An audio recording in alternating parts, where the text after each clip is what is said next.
Okay, you're here for part 3 of Muzu in Belfast. I'm sitting here with Phil Ellis. Phil, do you want to give us a little bit of background about you and what brought you here in the first place?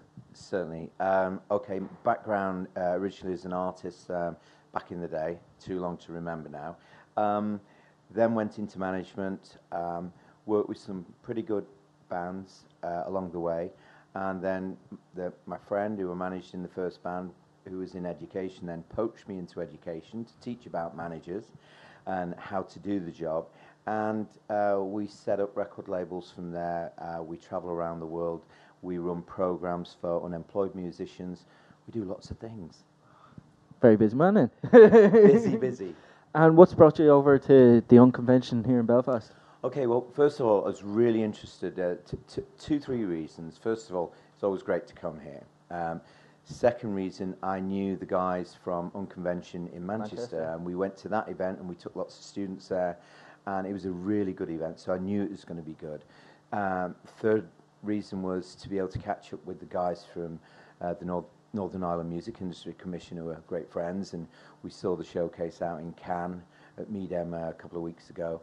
And then, I guess, an important part of the visit is that we've just launched a new program in Northern Ireland under the Steps to Work program for unemployed musicians to get some mentoring for a period whilst maybe looking for a job or something, and get some added value from us. And we've just set up a Northern Ireland office and taken some staff. One of them was on the panel today, Mark from Ski Bunny. And yeah, that's the reason we're here. Okay, and you've already done them over in England, haven't you? You've set up. Yeah, it was a program that set up about 8 years ago that took a major change 3 years ago, and my colleague won the national contract to deliver it right across England rather than in the regions. It involved us writing some fairly nice books to be delivered across the UK. I've seen them, they're very nice. I'm buying them. Thank you. Well, you can have them all free on the internet, actually, as PDFs, so they're really good resource for musicians. And basically, yes, we've run it in England for 3 years. It was called the New Deal for Musicians program, and they have 13 weeks of working with a mentor every fortnight face-to-face, doing some activities in the book, and we do some added value like give them cheap manufacturing, access to studio time, help with contracts, the kind of thing that mentors should really give. And we've been really successful. We work with over 2,000 musicians. We've taken a lot to the marketplace and a lot into really good jobs as well. And you've got the workbook there in front of you.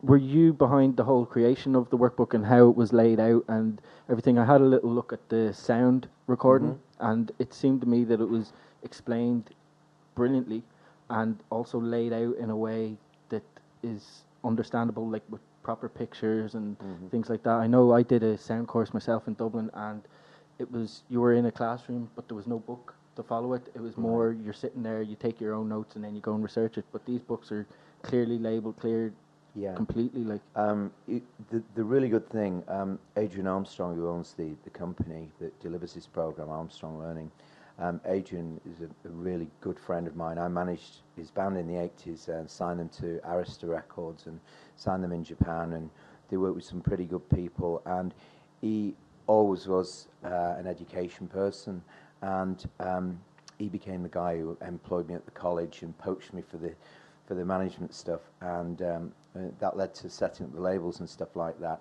And when this contract came up to actually write these books, he simply called on the team of people who he'd worked with at the college, who were good friends, and we sat down, and the first versions were done over a summer, and then these are the second versions, and we worked with industry on these so that they're all really happy with content. We took a steer from industry, and we've recently been inspected by Ofsted, who gave us 2 outstanding awards, one for the resources, which are the books themselves and the people who deliver them, and the second was for the things that we do over and above the program, which is the added value things. So I would say that I'd be adding value to a music person's career if I was to bring him to an event like this today to network.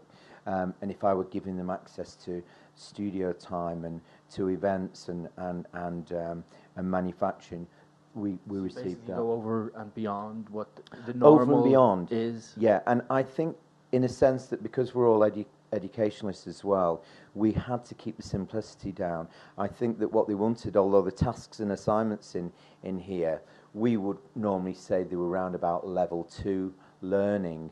We wanted to keep it so that people who were accessing learning for the first time could see simple bite-sized chunks. Then they could go to the end of the chapter and there's very, very, very clear signposting to where they can get more.